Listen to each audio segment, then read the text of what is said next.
Yeah, well, he likes to call himself that at least. He was hasted or something. Yeah. So they were racing, Toby won, and I wanted Bruno to get his revenge right, so I told him to race once more because I didn't see the first one and I just wanted to have a laugh. And so halfway to the finish line, Bruno just, what can best be described as taking a dive, because he literally just went like this in the air. And when we say dive, what we actually mean is a South American football team kind of dive, right? On pavement. Yeah, on concrete. On concrete. I'm surprisingly Bouncing. sturdy.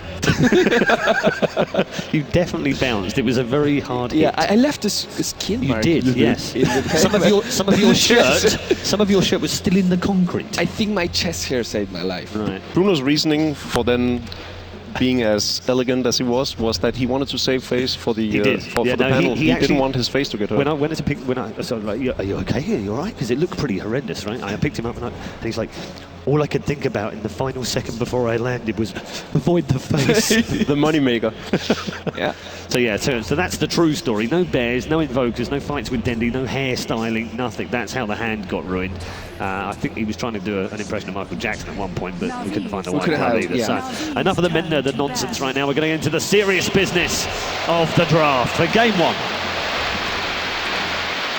There's one thing I'd like to mention about what Mark said earlier about Dandy. When you think about it, one thing that had him forced to change is the bottle crow mid.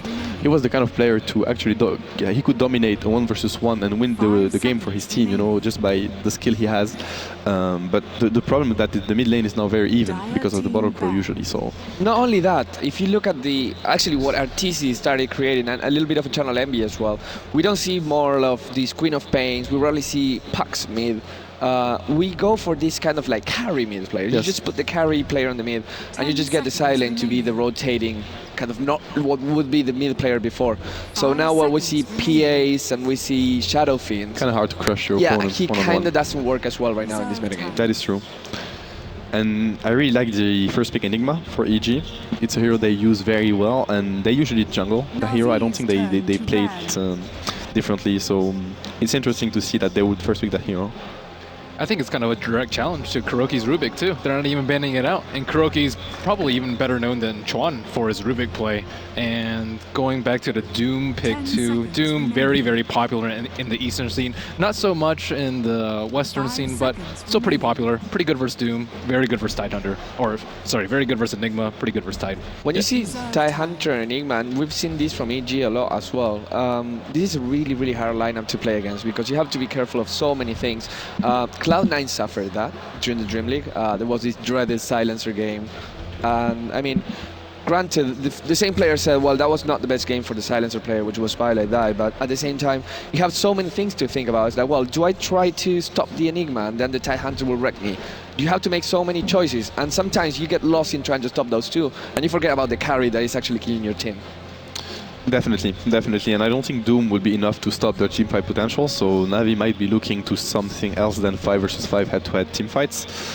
The Doom is a very good hero for Chovos, in my opinion. He's a very aggressive player by nature. He joins ganks and fights very early on, and he's probably going to get Midas if he's playing safe lane, so he's going to get his farm regardless of what happens, and he might be the tank option for Navi if he decides to get the pipe or a BKB, a Shiva's Guard pretty fast. So he might be their key for the team fight, yeah. There's a lot of good support picks right now available, and Rubik is actually not banned out, so that would be the most obvious choice. They go for Faceless Void, not really in a hurry.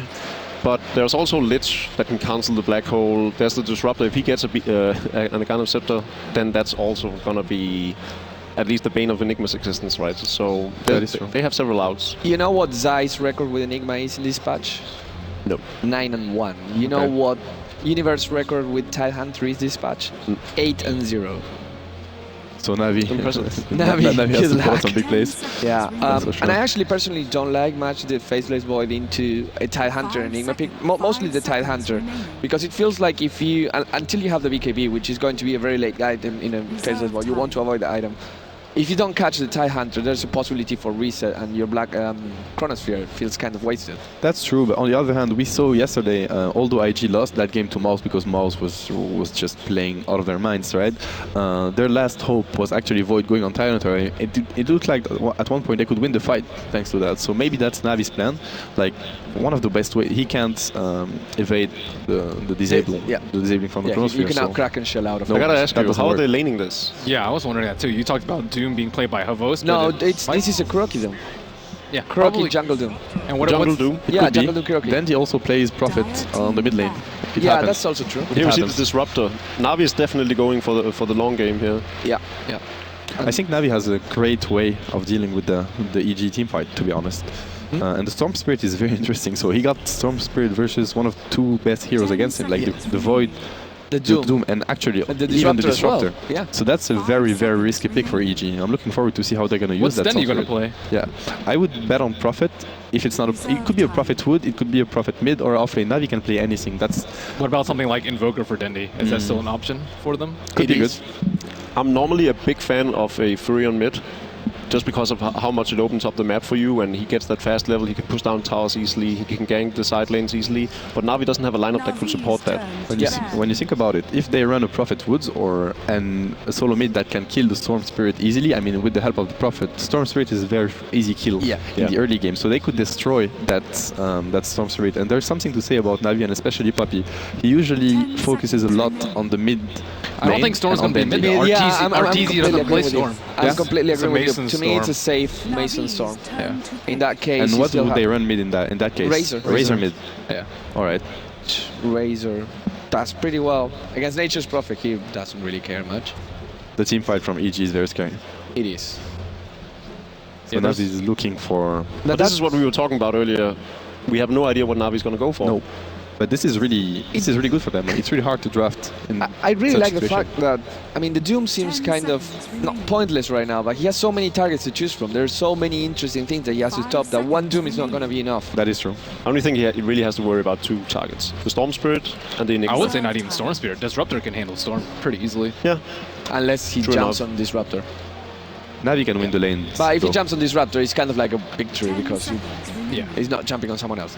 Imagine if Navi just goes for another support now and puts the Fury on middle lane, either the Void or the Doom going off lane. I like this a lot. I think that would work really well. Oh, there's the invo. So really from Navi. Yep. Greedy. Okay, let's find out whether it's greedy or not with your commentary team for game one of the day. It's our fourth and final quarterfinal with Synderen and Toby1.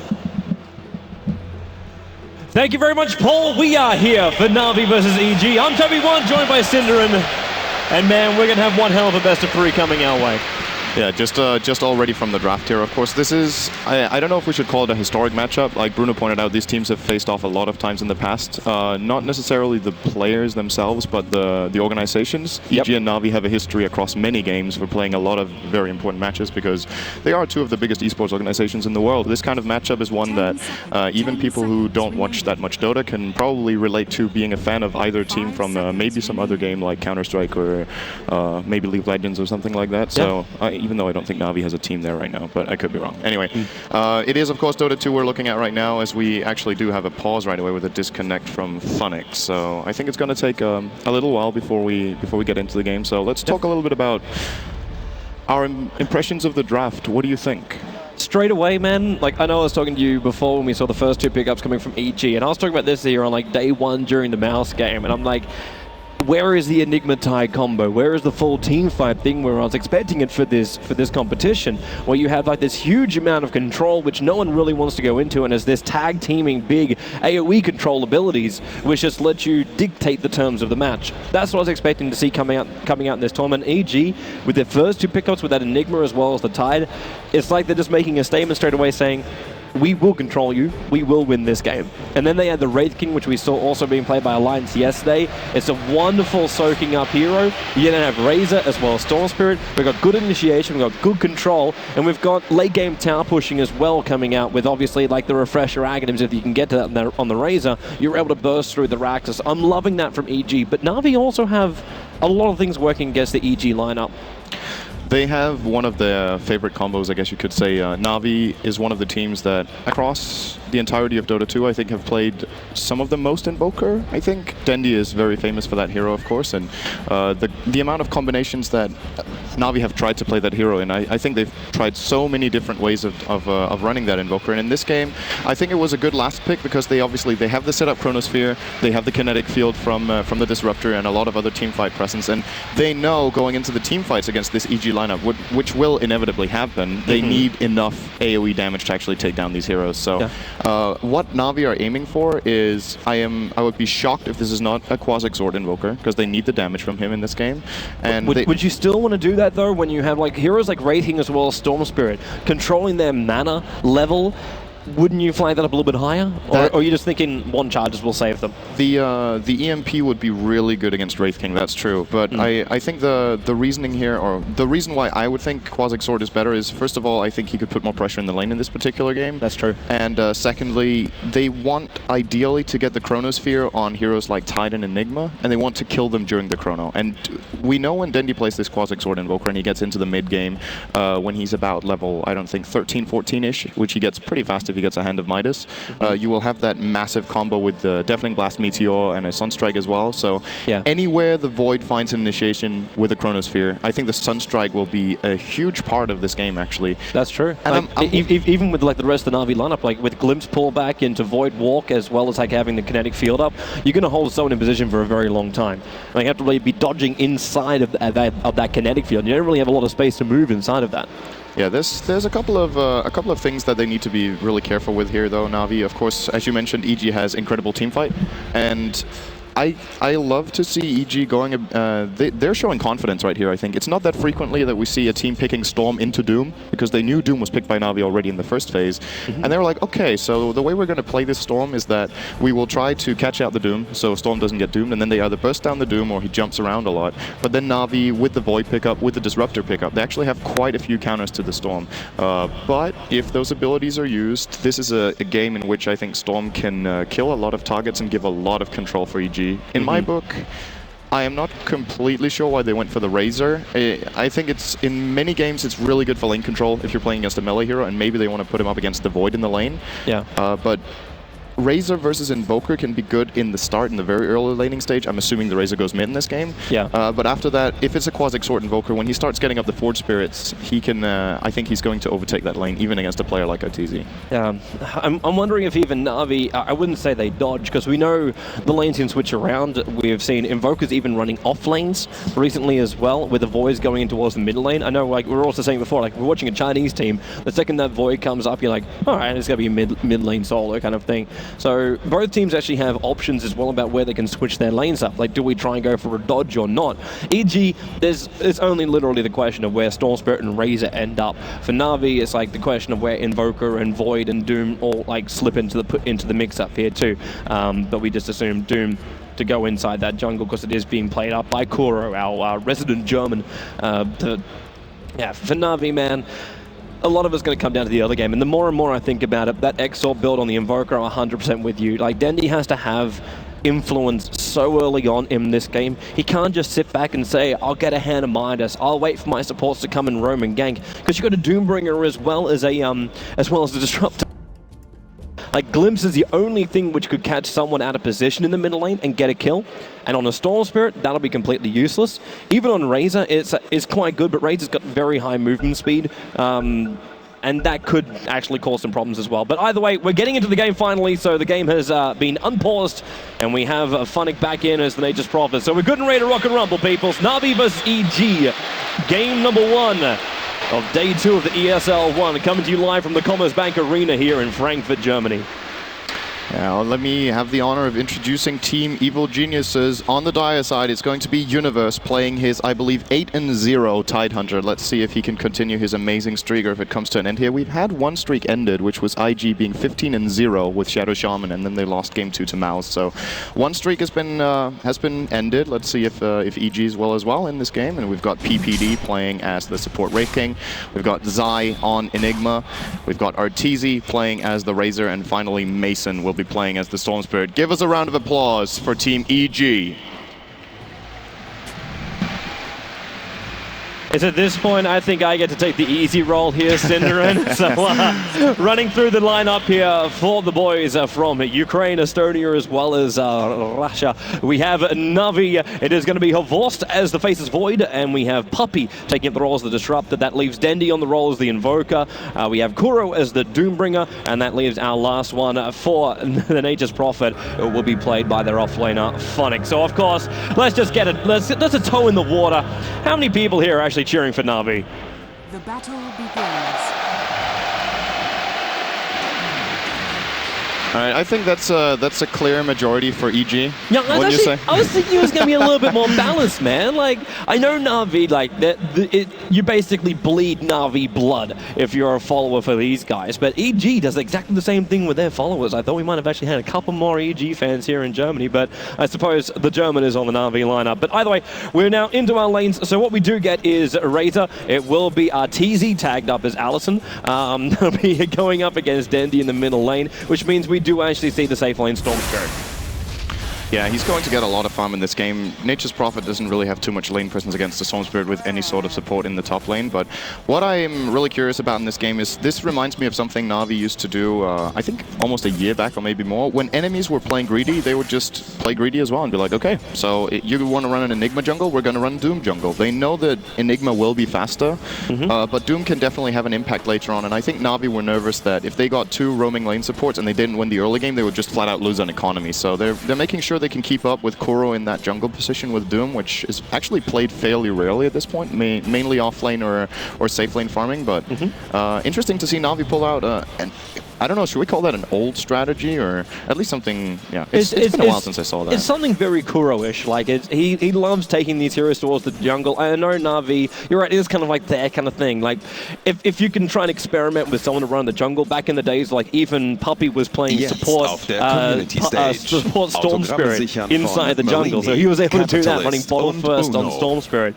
So yeah, they mix up with different things, but as you said before, the Doombringer is very, very efficient as far as economy-wise inside the jungle. Obviously nowhere near as fast as the Enigma. Zion will definitely have that on him, but they're watching to see when Zion's going to come and make some kind of movement. While I didn't actively block up his camps, which is something which we don't actually normally see. You normally think like, hey, level 1 will go in, but Navi probably don't favor the level 1 farming. They just kept this one observer ward that's watching for the Enigma and its movement towards Dendy, and that's the primary thing. You've got to know when the supports from EG will rotate down to try and just influence the control of the Invoker in the mid.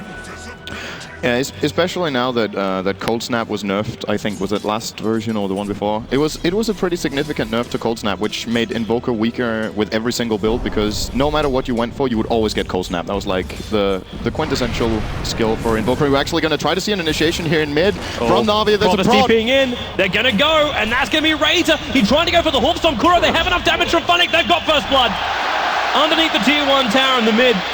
It was at the perfect time as well. PPD grabbed the Invis rune and he was heading north. He was looking for the kill on Phonic, and the fact that Phonic came to join them actually completely screwed up the EG gank on the top lane. No one expects the level 2 Doom gank. That's, the funny thing is though, like he brought 2 right clicks and a Scorched Earth, but the Hoof Stomp actually missed. Yeah. Because he couldn't get close enough, fast enough. I believe on all levels of Scorched Earth, the damage is actually enough to proc Cold Snap, so because of that, it's actually a decent way of ganking the mid hero, but if Phonic doesn't port in there, that kill doesn't happen. But this is a classic Navi play. They love getting aggressive early on with their offlane Prophet. Other teams focus a lot more on just playing the lane and maybe even going into the jungle a little bit, but if there's one team that loves these early Prophet ganks, I think it's got to be Navi. And it's also a kind of a tradition in Russia and Ukraine for those teams. A player that comes to mind who would always play ridiculously aggressive early on with the Prophet would be PGG. I guess you can remember that. So there's kind of a legacy there. I remember his DD rune. I remember his DD Oh my god, that game. Yeah. For people who don't know what I'm referring to, I'm actually trying to remember the exact game for it, but someone will find the replay and put it in the chat. Either way, the one lane which we haven't really touched on at all is the offlane.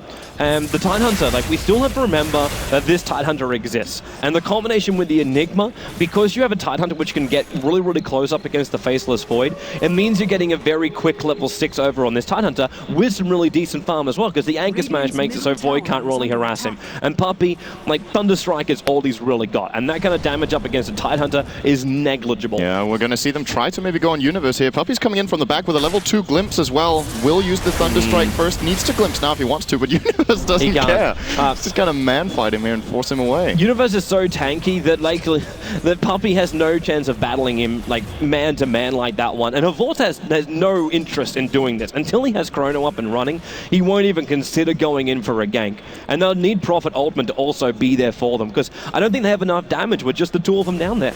They will need 3 heroes. And Universe is making the most of this situation. He's a very good offlaner at getting as much out of the lane as possible. If it's a hard lane, he will generally not, you know, he generally doesn't die in his off lanes unless there's a really good reason to. And in this game, he's got 17 CS at a 5-minute mark in the dire off lane in a 1-on-2, which is very unusual. But just the nature of this lane, Disruptor is really not the strongest lane support in the beginning, and the synergy with Void isn't really that good. So because of that, Universe is just making the most of the situation, and he's almost level 6 at 5 minutes, as we're going to see a rotation from EG. Yeah, they had to start doing something about this. When you look at the Hand of Midas recipe over on Avorst, 5 minutes into the game, you know you're giving him just a little bit too much space to play with here. Also, Denny's having a little bit of trouble himself on very, very low life, so being harassed out a little bit by Arteezy, and now the smoke will break. So Puppy. PPD, he's going to find Puppy, gets the other side of the Fog of War, but think of Midnight Pulse, just land clearance here, and Puppy, the field will come up with Thunderstrike, but he is so totally dead. Same time, Dendy battling up underneath the tower. Arteezy will actually die to Kuro under the tier 1 tower. Oh, look at how low he brought those 2 heroes. Arteezy must have been really close to getting a double kill there while we were watching bottom. And actually, EG are they're just setting up a tent down here with 3 heroes guarded by a few blue men, and they're going to go the black hole. They hold him there. He's just waiting it out. The Hellfire Blast, and these backtrack challenges. Ravage will go, hits on Puppy. They're going to turn this into 2 right now, EG. Puppy, no way out of here. The wall will hold PPD in here, but they just switch the aggro out. So EG able to pick up 2 kills in the bottom lane. And this is what generally happens in EG's games if you don't counter out Zai in that jungle. He had a level 6 at 5 minutes with his Enigma, and the moment he's level 6, they make a rotation. They secure 3 kills with that rotation as well as a tier 1 tower. So whatever happened in that mid lane is not really that big of a deal. Sure, Arteezy is 0-2, but how many games have we seen this team where the opposite team really counter out Arteezy, but it just makes so much space for the other heroes to, or the other players to take over the game, and Arteezy gets his comeback later on. He's still got 30 CS after all at 7 minutes, which isn't too bad considering he got ganked twice, and now with that tower going down, I think Arteezy being behind doesn't matter when you've got a level 6 Tide and a level 7, almost 8 Enigma at 7 minutes. And look at his money coming into this. He's got a full, get him back by 7 minutes into the game. You know you're doing good. With the highest net worth also on the field here for anyone. He's actually beating the Storm Spirit safely. Now, mid lane, the Sunstrike actually connects on PPD. He backed up. The Cold Snap is actually going to be enough with the Thunderstrike. There goes your Wraithking, and the Glimpse sending him back. So Navi able to get a quick kill here from the Wraith King.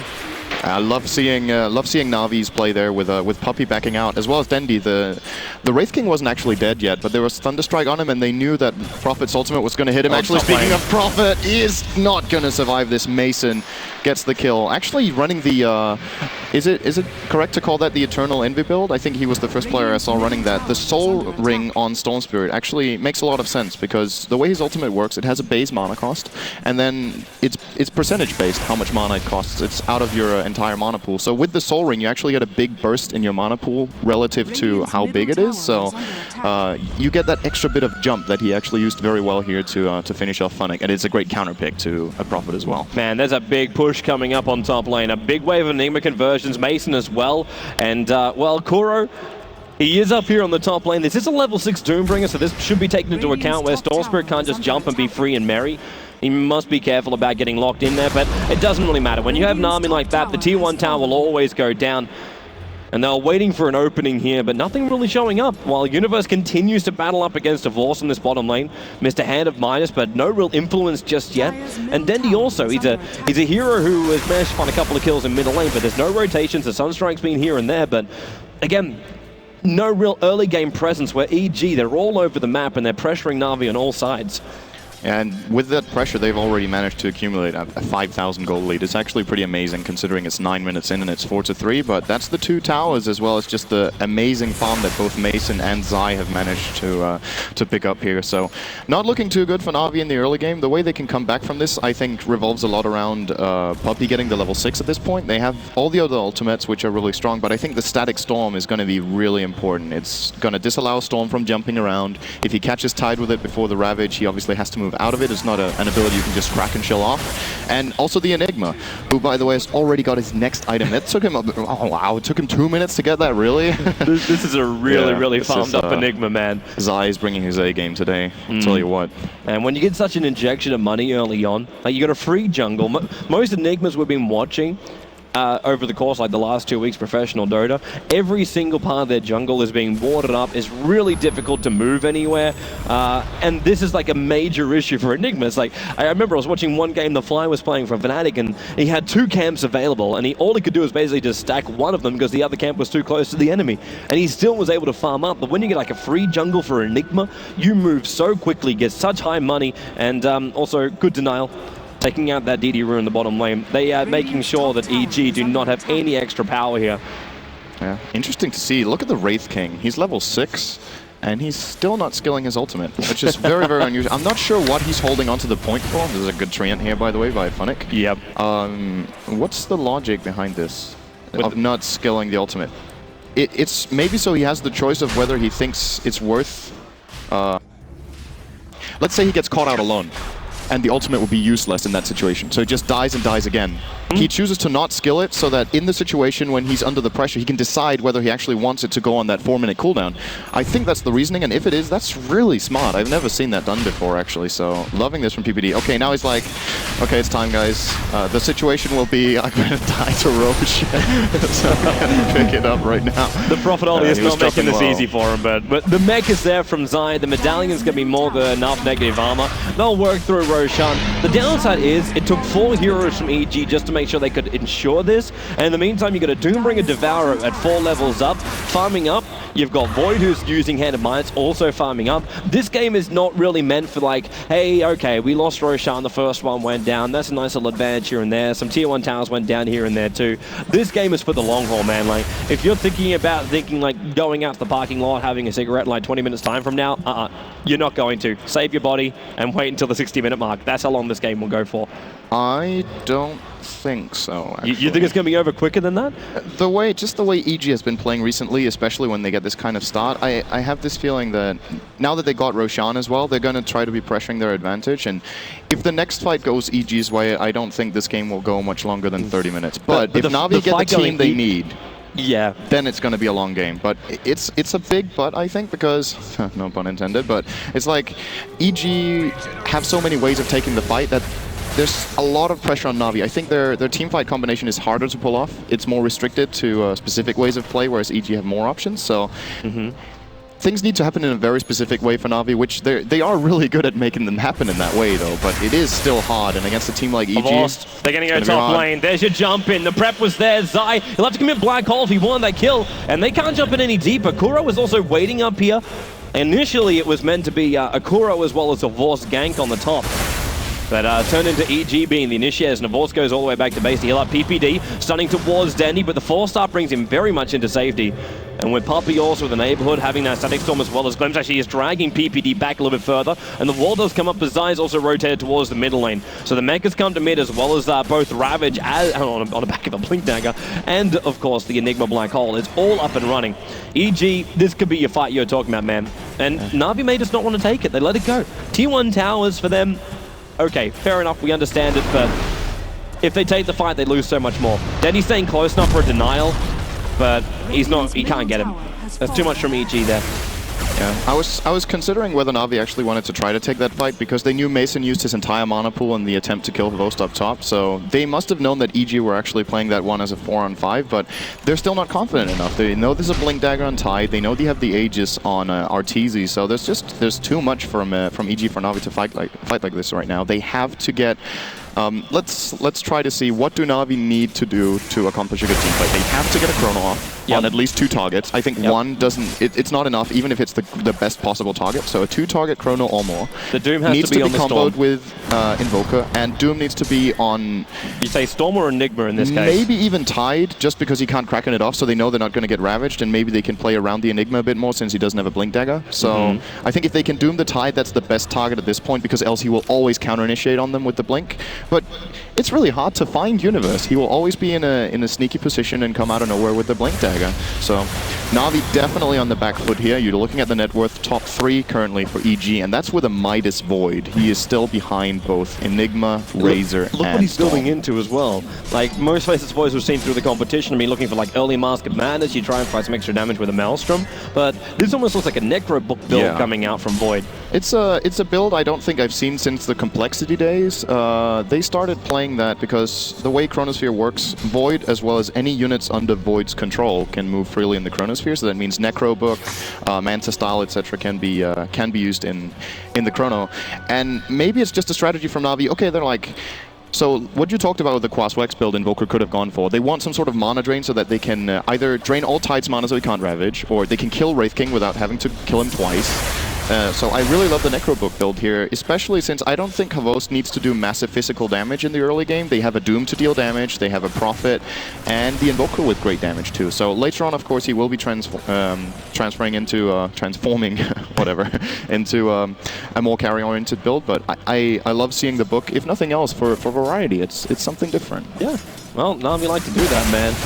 I'm also loving it, just to point it out, because I know we haven't touched on it really just yet, is the warning from EG. You take out all the Tier 1 towers and you want to establish a nice perimeter on the front lines. They've got a really wonderful ward right now that sees up into the lane, down towards the camps. It's in a really good position. And then looking deeper into the Radiant jungle, you got this little sucker right here. And that sees down towards the tower. So anytime Navi try and move out on the southern part of the map, they will be spotted out here by EG. At the same time, Navi do the same thing up against EG. Observer wall between the Tier 1, Tier 2 tower, as well as inside the Dire Side jungle. So they're looking all over the map, each team trying to know what's happening in the enemy's jungle. At the same time, Navi keep losing map control, and this is like the wards only do half of it. Yeah, he's really close right now, but Puppy is also here, and they're watching him perfectly where he's moving. So Puppy can just glimpse him away. There's no problem with that one. It's going to be the haste, though. Yeah, but Doom is also here. He's going to come for the plasma. Ah, Puppy's dead. Puppy is dead. Even if he threw the ulti out and Razor gets the last, even though Mason actually jumps over the top of him. But the guy chased down deeper. Oh, Funnick! He's TPing out this one right now. Has to turn and fight this one. Kuro, Hawkstone, turns on the ulti, level dead, bonus damage on Mason. Kuro brings him down. The denial! He's got the denial from Arteezy. There's a double kill right now. Funnick, he's trying to bail out. He's a pretty good player in my opinion. Oh, PPD! Yeah, that's a good ulti from the first line Ravage! Enigma's still got Black Hole as well, but Avor's already dead. So he's down the sidelines for that one. I love how Artour gave Arteezy a double kill for denying up his own teammate. Props to the system. Now Arteezy pushing out Dendy. The stun will come towards Puppy, but they're making sure there's no static storm and they can just force this Tier 2 tower in the middle lane. Yeah. The whole movement from EG so far in this game has been absolutely beautiful. They're outmaneuvering Navi. You see, they haven't even traded a tower yet. They've got... This is the 5th tower of the game that they claim. Navi hasn't been able to take a Tier 1. And it's just EG's movement around the map that comes at such a good time that they've pushed out the other lanes. So when Navi realized EG had 5 heroes at the bottom lane, or 4, and they started pinging the top tower, it was already too late. So EG again coming out massively ahead here. PPD's going to take that last hit on the tower with his Wraith King, and now 5-0 on towers, 10,000 gold lead. It's going to be really difficult for Navi to come back with this. And I also don't think they've drafted necessarily a much better mid-late game lineup than EG has. It has to go super late before Navi takes over, in my opinion. So they've got a long road ahead of them. 600 net worth Disruptor as well. He's one of the best heroes with low net worth. I'm actually wondering if like this game goes 60 minutes, if it will be enough time. Because you still got to take into account like the BKB timing is going to be dependent like what Tidehunter can do there. But you're looking at like an Enigma who's already like basically close to finishing up the BKB. Oh, nice courier snipe. That's going to be a point booster which they get rid of. So a nice little snipe out there by Funnick. And Havos is already just staring down Universe. There's a Tier 1 tower with his name on now. Universe jumps in with the Anchor Smash, so Havos basically does literally no damage. But they're bringing in a lot more support towards the middle lane. The Necro Book level 1 being purchased up here by Denny, but it's not here for this engagement just yet. There's only the Havos one which is here. Is there anything this guy can't do? right? Is there anything? Gets everything. Okay, so he's got those kills. He got the deny top, really clutch deny on Mason. Now he gets a really clutch deny on the tower. Arteezy. He's got ag in him. He had a little bit of a hard start. He got ganked twice, and now he's rolling with it. 114 CS, 2 and 2, so he picked up 2 kills, 2 denies. He's the 2 guy in this game, and like you said, a full axe with drums at 19 minutes. That's pretty damn good. I'm not quite sure he's meant to keep up with it. I still can't believe that Enigma is still the highest net worther on the field. No matter how this game keeps going, Zai just keeps dragging in more and more money across the board. And now Void Chrono over on Mason. Puppy's going to be here as well. Doesn't have to throw out the ultimate. Just a level Death and Sunstrike was enough for it. But they do get the pick off here on the Storm Spirit. Very quick, very snipe out kill. They need to turn this into something more. The problem for Navi in this game is that they haven't got a single collateral. No tower, no Roshan, just 5 kills and a bit of farm, but they're getting out-farmed anyway. Voss is going to try and solo up this tier 1 tower with his Necro units. It's really cool to see this, actually. There's the TP from Arteezy, so he's probably going to last to that as well. Yeah, why not? Bonus gold right there. Yeah, he's got bottle charges, he's okay. Stindy. But Navi can't really get this tower, that's the problem. They committed the Chronos here already to killing Mason, so they don't want to fight into a top tier 1 when they know Universe has Blink Dagger and Ultimate ready again. What do you think about Prophet in this game? This was a trend that Bulldog started, getting the Blink Dagger so you can split push a lot better and play a lot more safe and be more mobile in the fights. I like the build, I like the pickup. I don't like it up against the Storm Spirit. That's where you really hurt with this Blink Dagger kind of build, because you blink inside the trees and get yourself out. So most of the time it's meant to be for low maneuverable lineups. You just can't catch the Prophet all the time when he's doing split pushing, but Storm Spirit, if he has enough mana, he just keeps going and he catches him. So he's basically really low on mana here, Mason, but the Orchid's already going to his effect with the Gush coming in from Universe. You got really high maneuverable heroes here from EG, which makes this build with a Blink Dagger Prophet really, really susceptible to ganks. That's true. I think Storm is already one of the best heroes against Prophet, and then when you go for the Blink Dagger build, you're investing 2,000 gold into a little bit of elusiveness that Storm doesn't care about. So I'm not sure that was the good choice in this game. It used to work up against things like Shadowblade, because then you actually have Invis to play, so if you didn't bring the Dust, you wouldn't get yourself the kill. But after Shadowblade got nerfed, everyone tried to do the Blink Dagger, but Storm doesn't care when you can't hide from him. This is just a clinical display from EG. It's very rare that you see a team ahead by 3 kills 21 minutes in that has a 12,000 gold lead. They've drained the map of resources. They're out-farming Navi on 3 heroes. They've taken 6 towers. And I imagine they're going to control the map until they feel comfortable going in, which will probably be with the next Roshan and maybe a little bit extra. Maybe they want to get a pipe at this point. Oh, they actually have it. Never mind. Universe has the pipe, so... He spent a lot of money for that one. Funnick got to blink himself away right now. Away from PPD. The fortification is in the tree line, but he's visible because he attacked, so they could see him in there for the moment. Now PPD gets up high. Funnick's just trying to finish off the tower. He can TP in 1 second time, and now he can go, but it's already too late. Trying to sprout to protect himself, but death comes to the Nature's Prophet. The tier 1 tower at least did go down, and it was in favor of Nature's Prophet, so we got the catch for that, but he's on the sidelines for 34 seconds. That was a good trade by Funnick, but the question is if he actually needed to stick around for that, or if, was it worth dying so that it didn't get denied, is the question? Not really. I don't think so either. And it wasn't really his choice. If he didn't attack from inside the tree line, I don't think Wraith King would have got vision on him, so then it would have been... This is a really decisive moment right now with both teams hanging around here. Navi are getting pushed in pretty hard in the bottom lane, so they must have a feeling that something is going on. There's the ping on Roshan by Kuroki, and as always in this game, EG are 1 step ahead. When Navi figure it out, it's already too late. They get the Aegis on the Storm Spirit. As we talked about yesterday in the series, one of the best Aegis carriers in the game. And even though that Necronomicon 3 is now done on Havost, I think the problem Navi are going to have going into a team fight now is that there's 2 heroes on EG with 2 lives, and they have the superior team fight, and they have a pipe. I could imagine EG trying to breach high ground really soon, and if Navi make one mistake in that fight, the game is pretty much over. That's how far behind they are. It's going to get worse and worse and worse. When Mason's able to finish up a Bloodstone, if that is actually going to be a Refresher Orb instead of a Lincoln Sphere over on the Enigma, like, life's going to get so difficult for Navi. And Void Chrono, when maximum amount of people, is all that's going to really save him. And very luckily for Void, he's just jumping himself away from Arteezy. He's getting a little bit closer towards the action. But we're 23 minutes in. And there's still more trouble coming in until Navi... Like, are they going to try and force the hand of EG here? Because taking a 5v5 fight doesn't really seem to be the best way of dealing with this. The thing is, Navi is one of the best teams in the world at... when they're behind, they don't just they don't get contained in their base because they know that's the one way to absolutely lose the game. If you're behind, you have to try to search for something yourself. You have to get out on the map, and maybe a pickup is going to open itself up to you. When the enemy team is trying to split farm, like EG are doing right now, maybe you can catch them off guard and get a couple of kills.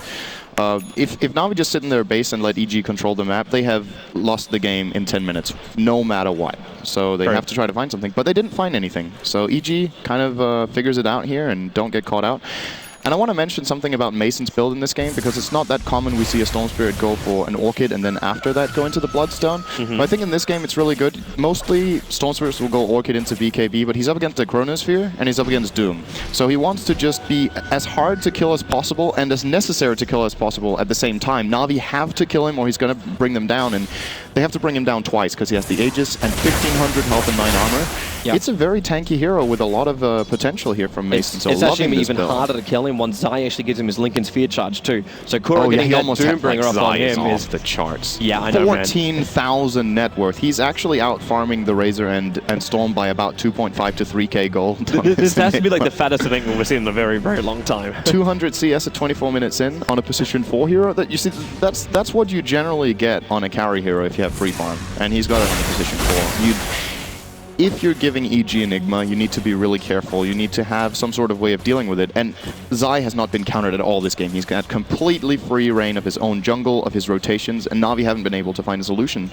The draft in this game, I just haven't even seen it come into play. We haven't seen a single Chronosphere that wasn't on a single target. They haven't found a team fight. Yeah. You're right, man. But EG aren't giving it to them. The second there's a team fight, you know they're going to... Like, EG will have the initiation because the Blink Tide, you got the follow-up from Enigma, you got all these different things which make it almost impossible to really fight. Now, Kuro, he can see the Storm Spirit, but they also just threw down a very fresh Observer Ward down there, so it's going to block up Kuro's camp as well, which is going to be slightly frustrating to him. It's a really good easy ward, money. this one. Blocking as well as seeing in 2 directions here. It's a great coverage. Aggressive ward, and in EG's position, why wouldn't you ward aggressively? Also, this one up here is pretty unlikely to get counter-warded at this point. I don't think it's that obvious. And again, we're seeing Navi on the move if they can find anything. Is the question down the bottom lane is going to be Havost found out. He's dead. Can't do it enough. And the second he backtracks, Mason just took a hell of a lot of damage then, but he knows too, the Bloodstones arrived, the Lincoln Spears arrived, and a 4-staff's arrived for Universe. The pack horse coming all the way down the bottom lane. And, well, there's no one from Navi defending this bottom lane. No one's at home right now as EG enter the front door of Navi. And the TPs are going to come back. So Denny's arriving, Meteorite comes down, and there's the protection. It's the Lincoln Sphere over on Mason, so Doombringer can't do anything against him. And they've already got this tier 3 tower down to half-life. Mason is just trying to jump and evade, lets the creep wave come in. I think he was trying to keep the catapult alive more than anything else. So EG back up. They got themselves a kill on the Void. They got all their items up and they did some damage to the tier 3 tower. It's a win on any front, and they may as well even just wait for the next Roshan if they feel that passive.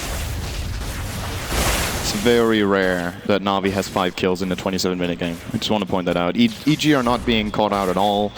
They're reading the movement very well. They're playing just their A-game. This is some of the best Evil Geniuses play I've seen, which actually says a lot because they play really, really well.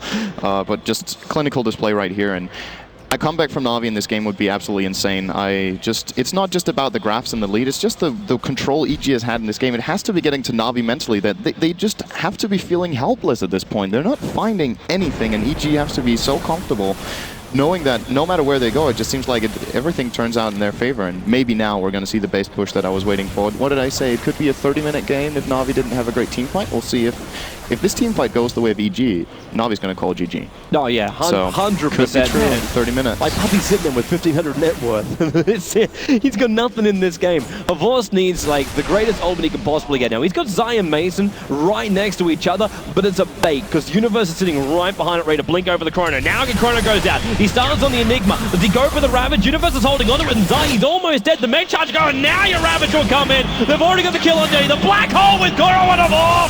They are locked in position. The buyback comes out from Puppy, and Funnick actually with some space. Avos, he's able to actually jump himself out. Kuro's going to get stunned. It's a 2-for-2 trade-off, and Mason, he's coming in, but the Static Storm. Mason, the attack is not enough. He's stuck too close towards the tower. A lot of damage, but he's got 10 Bloodstone charges, and the Aegis the Immortal. Mason fears no evil from the Aegis. It's so close to being reclaimed. It goes down 3 seconds away from it being reclaimed. Now, Kuro's here with Doom. They can go on him straight away. There's no Lincoln Sphere protection. The Hawk Stomp lock, and even using to commit suicide. The glimpse, however, dragging PPD back. Where's your time lock? There's your time lock! They get this on PPD. The ulti will go off. He'll come back up again, and NAVI, they are actually claiming this fight. PPD trying to fight up against Divorce. Time walk off cooldown, 1 second. They don't need it, but maybe he will now. Jump it up, bash it out. The gem is lost as well, and NAVI, they finally get something of an advantage against this Team EG while they were trying to push into the high ground. I can't believe they won that fight. I can't believe How did either. they win that fight? Well, Vorce got out on like a bee stick of life. He got a Chronosphere on 1 target, who still got a 2-man black hole off that lasted almost the entire duration. They got a Ravage on 3 heroes. Puppy bought back, which was the only buyback that NAVI actually pulled out. And you can say on Puppy it doesn't really matter whether he has a net worth of 1,500 or 1,000. It's kind of the same story, but...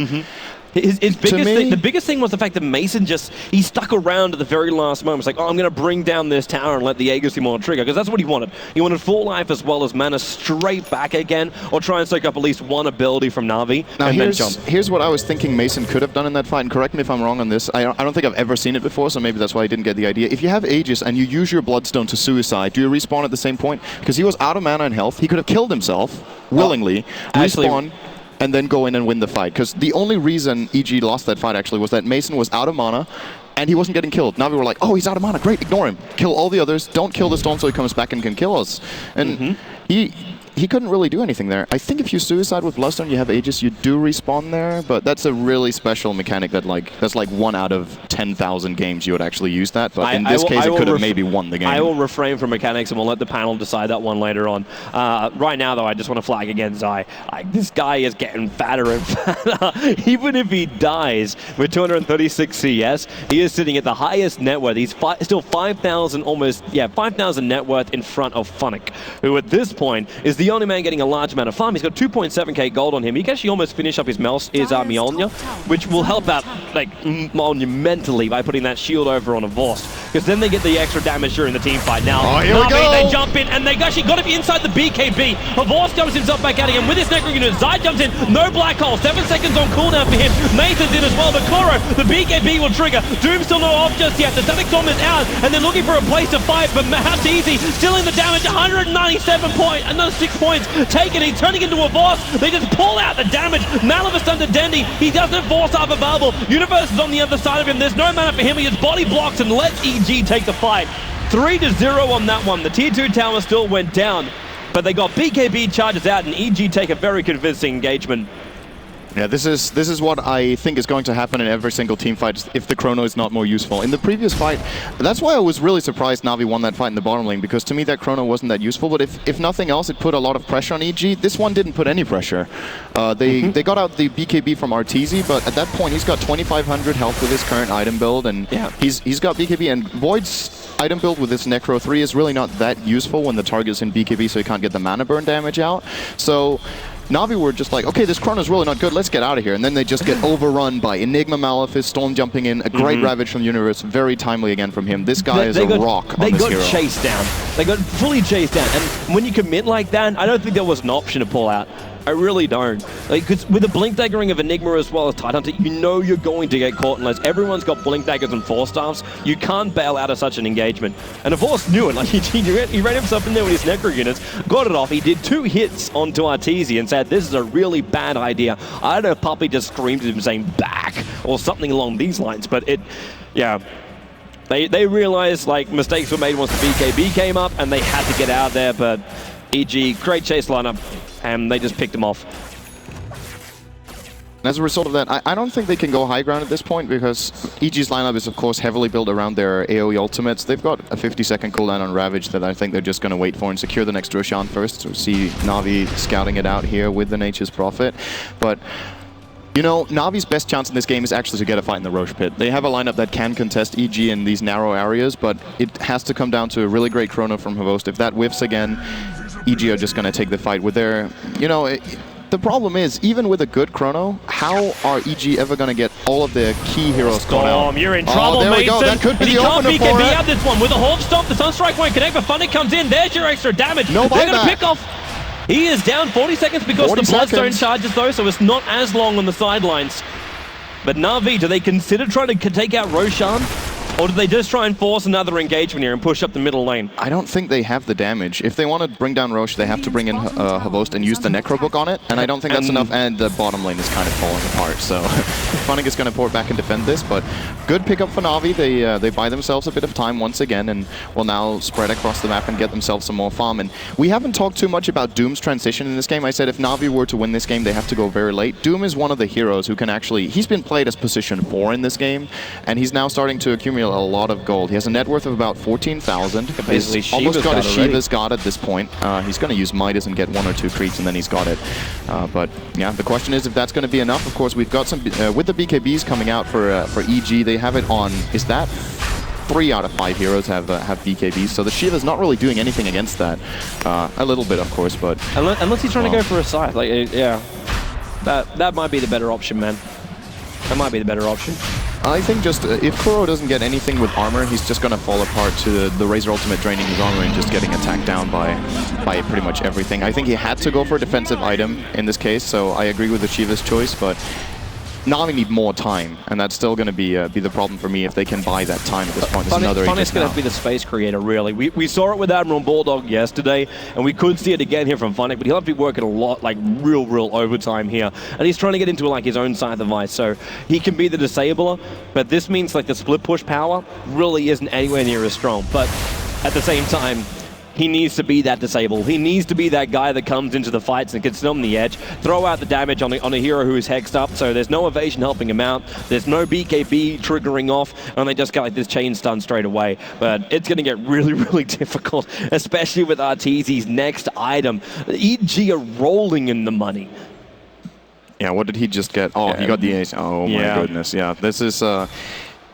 I think it's go time for EG again. I'm not sure what else they would want at this point. Universe is bottom ranks, what they getting want. Close. Okay, he's getting his Shivas now as well. So I think that's go time for EG. They have everything they need. They just need to gather up 5 heroes on the same lane. And this time I think they should be playing more aggressively with Mason. Force out the Doom on him.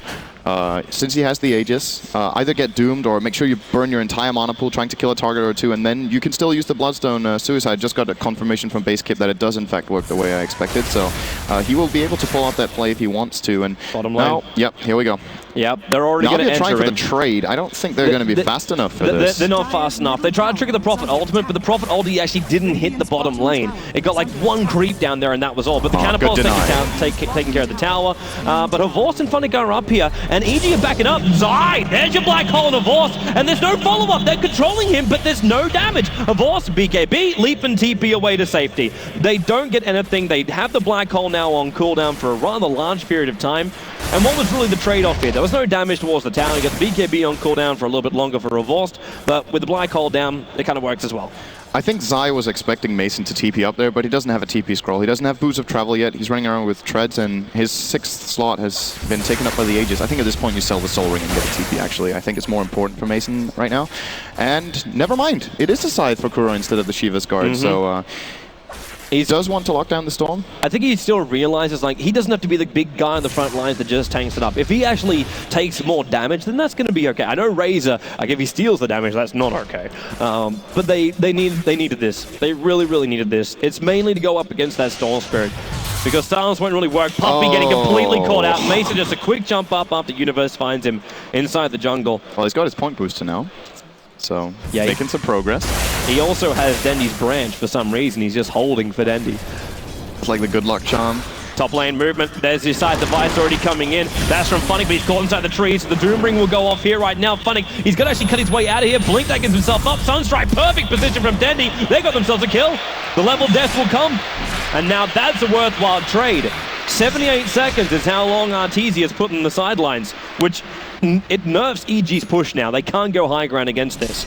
And it was a kill streak as well. Kuro grabbing 630 gold for that, and will just continue to farm up the Dire jungle here. EG will have an opening bottom lane, though. There's another big item coming out on Zai that I don't know if you saw yet, but it is pretty big and it is green.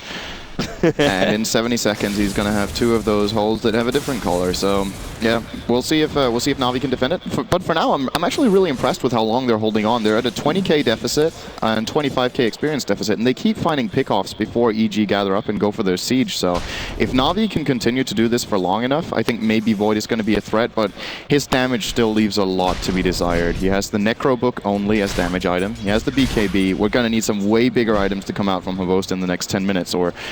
You see, the problem is, even if they pull off the fight very well, the amount of options that EG has now with the Refresher, with all these ultimates, and with the Aegis on Storm, they can take this fight in so many different ways. They just need to have 5 heroes in the same lane. The only thing I feel is a problem, and this is speaking from experience of the T2CL final, like when you run Enigma and Tide, it's really great when you get all of this control, but it can be just like the Black Hole up on the top lane. Unless the damage is there, the Ravage and the Black Hole, having 2 of both of them, doesn't matter at all if you're able to tank it all up.